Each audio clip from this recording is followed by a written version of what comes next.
আজি মই কঁঠালৰ লগত বনোৱা গাহৰি মাংসৰ ৰেচিপি এটা লৈ আহিছোঁ। প্ৰথমে আলু কেইটুকুৰামান লৈ ইয়াতে ফ্ৰাই কৰি ল'ম। আলু 3টামান দিলোঁ ডাঙৰ সাইজৰ, আৰু আলু যিসকলে বেয়া পায় সেইসকলে নিদিলেও কোনো কথা নাই।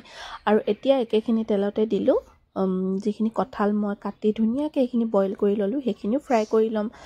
আনফালে কেৰাহী এখন পাতি ইয়াতে মাংস দুটুকুৰামান দি এতিয়া তেল ধুনীয়াকৈ অলপ উলিয়াই ল'ম। এয়া দেখিছেনে, এনেদৰে ধুনীয়াকৈ তেলটো ওলাই যায়, তথাপিও মই অলপ দিব লাগিব বাৰু।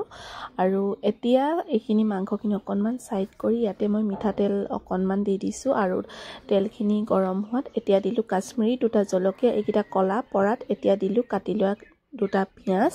পিঁয়াজখিনি এতিয়া গল্ডেন কালাৰ অহালৈকে অকণমান ভাজি ল'ব লাগিব, দেখিছেনে। এনেকৈ ভালকৈ ভাজি লোৱাৰ পাছত এতিয়া দিম খুন্দনাত খুন্দি লোৱা আদা আৰু নহৰু। এইখিনিও এতিয়া কেঁচা গোন্ধ যোৱালৈকে অলপ সময় ভাজি ল'ব লাগিব।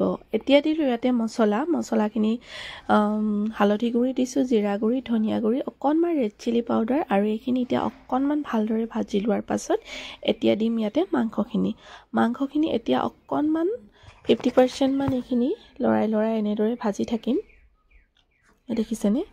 এনেদৰে আপোনালোকে লৰাই ভাজি থাকিব লাগিব। যিহেতু বৰ বেছি দীঘল ভিডিঅ'বিলাকো মানুহে নাচায়, সেইকাৰণে অকণমান চুটিকৈ আৰু খৰধৰকৈ দেখুৱাই দিছোঁ। এয়া দেখিছেনে, ভালদৰে অকণমান সময় ভজাৰ পাছত এতিয়া দিলোঁ ধনিয়াৰ ঠাৰিকেইডাল, আৰু এইকেইডাল দিয়াৰ পিছত অলপ ভাজি ল'লোঁ। আৰু এতিয়া সেইখিনি ভজাৰ পাছত দিলোঁ কঁঠালখিনি, যিখিনি ফ্ৰাই কৰি থৈছিলোঁ সেইখিনিও ইয়াতে এড কৰি দিলোঁ। দেখিছেনে, এড কৰাৰ পাছত অলপ সময় ভাজি ল'ম। ভজাৰ পাছত আকৌ দি দিম ফ্ৰাই কৰি ৰখা আলুখিনি।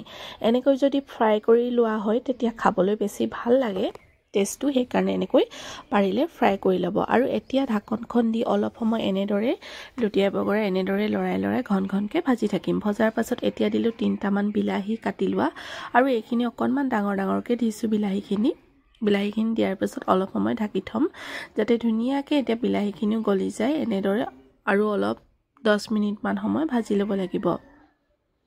আৰু এইখিনি ভজাৰ পাছত এতিয়া দিলোঁ গৰম পানী, আপোনালোকে উতলা পানী দি দিব। পানীটো অকণমান সৰহকৈ দিব লাগিব যাতে আটাইখিনি ভালদৰে সিজি যায়। আৰু এতিয়া দিলোঁ 2টা জলকীয়া ভাঙি, 3টা দিলে মানুহজনে বনাইছে বাৰু।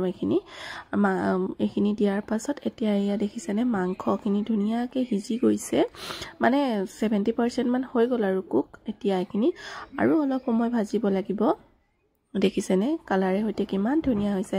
আৰু অলপ পানী দি দিলোঁ দেই, কেমেৰাটো অকণমান অফ আছিল। আৰু এতিয়া দিছোঁ সোৱাদ অনুসৰি নিমখটো থাকিয়ে গৈছিল দিবলৈ, কিমানটো জোখত প্ৰয়োজন হয় আপোনালোকে নিমখটো এড কৰি দিব। এড কৰাৰ পাছত এতিয়া ভালদৰে এইখিনি ঢাকন দি সিজিবলৈ দিম। যিহেতু ইমান জোল কৰিও নাখাওঁ, আপোনালোকে যদি জোল কৰি খায় গ্ৰেভিটো অকণমান ডাঠকৈ থ'ব। আৰু এইখিনি এতিয়া ধুনীয়াকৈ সিজি আছে, দেখিছেনে কালাৰটো দেখিছাগে আপোনালোকে ধৰিব পাৰিছে কিমান ধুনীয়া হৈছে। আৰু এতিয়া ইয়াতে মই দিম ধনিয়া পাত অকণমান দি দিব লাগিব, তেতিয়াহে খাবলৈ বেছি ভাল লাগিব নহয় জানো। এতিয়া কাটি লোৱা ধনিয়া অকণমান হাতেৰে ছিঙি ল'লোঁ, ধনিয়া পাতখিনি দি দিলোঁ। দেখিছেনে, আপোনালোকে যদিহে কঁঠাল চব্জিৰ লগত এনেদৰে বনাই খোৱা নাই তেতিয়াহ'লে এবাৰ নিশ্চয় ট্ৰাই কৰি চাব। আলহীক যদি বনাই খুৱাই একদম সোৱাদ পাহৰিবই নোৱাৰিব, ইমানেই টেষ্টি হয়। খুব ভাল লাগে গৰম ভাতৰ লগত এনেদৰে খাবলৈ। আৰু মোৰ চেনেলৰ যদিহে নতুন হয় চেনেলটো প্লিজ ছাবস্ক্ৰাইব কৰিব, কাষতে থকা বেল বটনটো দবাই দিব, তেতিয়া মই যিবিলাক ভিডিঅ' দি থাকোঁ তাৰ নটিফিকেশ্যনসমূহ পাই থাকিব।